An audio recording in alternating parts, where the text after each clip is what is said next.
Honey Lime Chicken Enchiladas on the smoker turned out incredible. Let's get into it.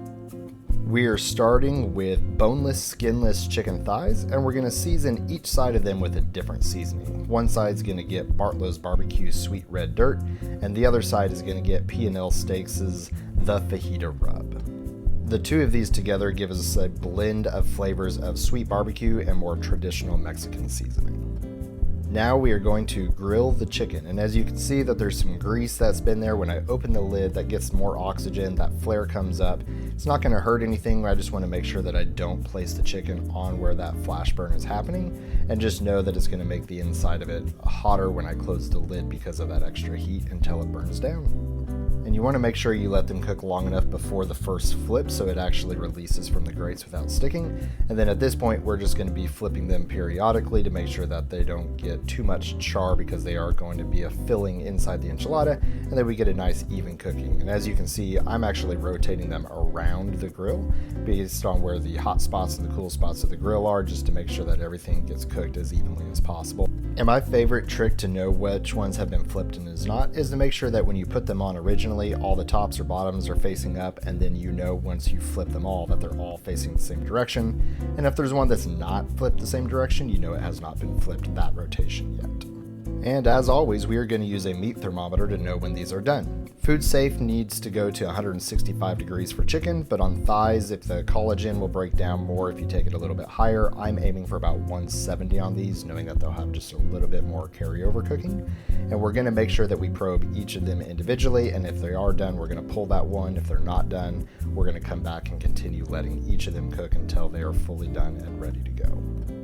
And the reason we probe all of them is because they all look done on the outside, but you don't really know what the inside is, and 3 of them needed a little bit extra time while the rest of them were done. So we're going to give them the time that they need, we're going to probe them individually, make sure they've all reached our target temperature, and then once they are all done, we're ready to move on to the next step, to turn our grilled chicken into the stuffing for the enchiladas.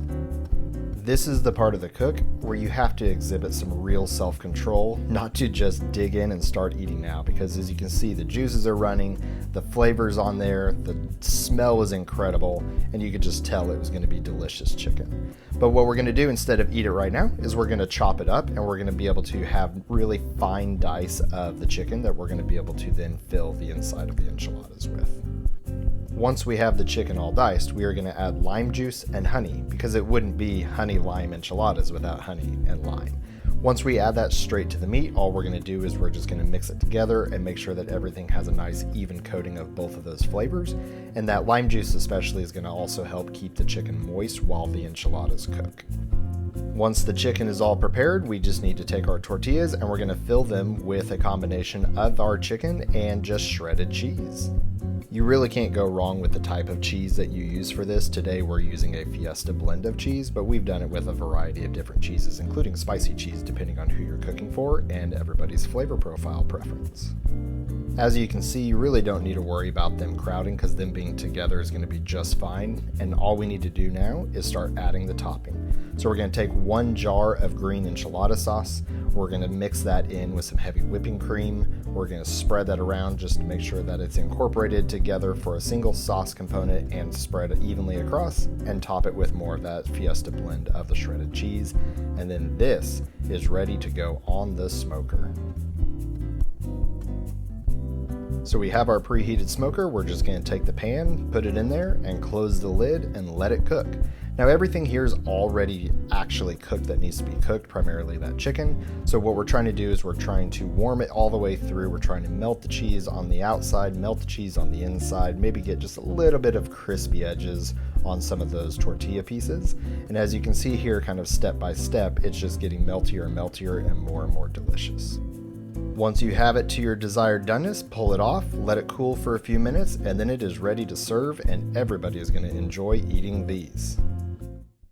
Thanks for watching. Like, comment, share, and let's keep the porch light on. See you next time.